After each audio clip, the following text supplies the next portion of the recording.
Сегодня речь пойдет о памятной монете номиналом 50 центов, посвященной столетию штата Иллинойс и одному из самых известных американских президентов Аврааму Линкольну. Министерство финансов США выступало против размещения девиза Иллинойса на монете.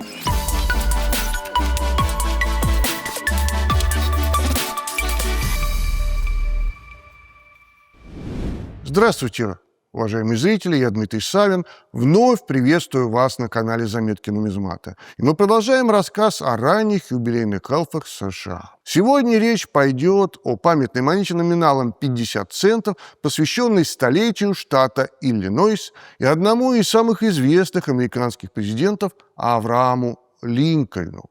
Памятный Health Illinois Centennial был выпущен в Соединенных Штатах Америки в 1918 году в честь столетия вхождения штата Иллинойс в состав США. Именно Иллинойс стал тем штатом, с которым тесно связана политическая карьера Авраама Линкольна, будущего 16-го президента страны.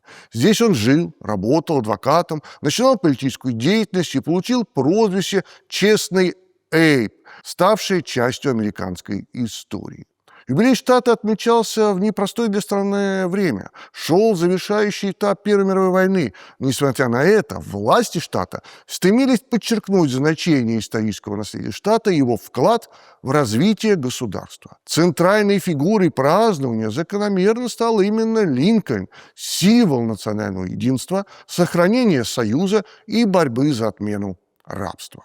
Монета была выпущена как памятный нумизматический выпуск, предназначенный прежде всего для коллекционеров и участников юбилейных мероприятий. Реализовывалась она по цене $1 при номинале в 50 центов, а вырученные средства направлялись на финансирование торжеств, посвященных столетию Иллинойса. Подобная практика уже стала характерной для ранних американских коммеморативных выпусков начала XX века. Особенностью этой монеты можно считать то, что она стала первым памятным хелфом США, посвященным конкретному историческому деятелю Аврааму Линкольну. В дальнейшем образ Линкольна неоднократно использовался в американских монетах, однако именно выпуск 1918 года стал первым крупным серебряным коммеморативом с его изображением. Художественное оформление монеты отличается высоким уровнем исполнения. Над дизайном работали два выдающихся мастера монетного двора США.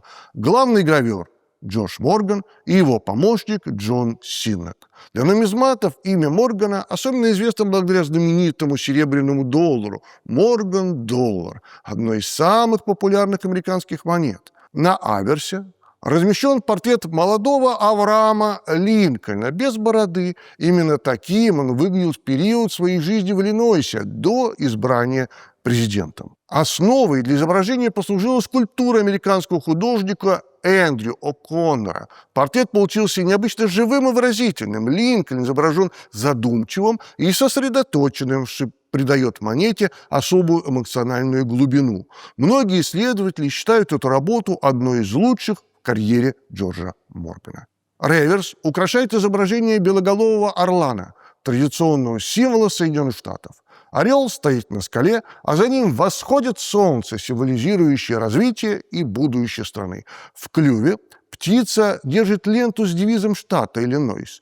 Суверенитет штата – национальное единство. Композиция реверса была создана Джоном Синноком, который впоследствии станет главным гравером монетного двора США и автором знаменитого полудоллара Франклина. Интересно отметить, что первоначально Министерство финансов США выступало против размещения девиза Иллинойса на монете, считая, что на памятных выпусках должны использоваться только федеральные лозунги. Однако организаторам проекта удалось отстоять оригинальный вариант дизайна, благодаря чему монета сохранила свою историческую и региональную уникальность. Особое значение имеет тираж этой монеты. Всего было отчеканено 100 1058 экземпляров на монетном дворе в Филадельфии. Для памятных выпусков того времени это был весьма крупный тираж, однако практически все монеты были успешно распроданы коллекционерам и участникам юбилейных мероприятий. В отличие от многих других коммеморативов начала XX века, монеты не были переплавлены. До наших дней сохранилось большое количество экземпляров в хорошем состоянии, поскольку монеты изначально не предназначались для обращения. Многие владельцы хранили их как памятные сувениры, благодаря чему сегодня нередко встречаются экземпляры с минимальными следами износа. Однако монет в состоянии МС-65 и выше, вот как у меня, МС-67, считается значительно более редкими и высоко ценятся среди коллекционеров. С художественной точки зрения, Illinois Continental Half долларов считается одной из лучших ранних памятных монет США. Она сочетает в себе строгую классическую композицию и одновременно глубокую эмоциональность портрета. Особенно выделяется аверс с изображением Линкольна, редкий пример того, когда монетный портрет передает не только внешность человека, а его характер. Сегодня этот полудоллар рассматривается не только как нумизматическая редкость, но и как важный исторический артефакт, отражающий отношение американского общества к фигуре Линкольна в начале XX века. Монета символизирует единство страны, уважение к национальной истории и памяти человека, сыгравшего ключевую роль в сохранении Соединенных Штатов. На этом мы с вами сегодня прощаемся. Пожалуйста, смотрите другие наши выпуски, приглашайте подписываться на наш канал своих друзей, коллекционеров, нумизматов, людей, интересующихся историей, и до новых встреч.